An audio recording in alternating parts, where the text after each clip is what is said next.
ఎదురుగా ఇలా నీవు కదిలొస్తే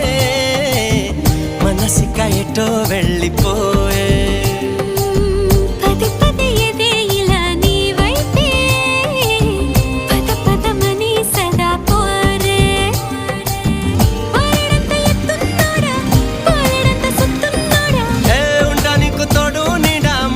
పడి ఎడా పెడా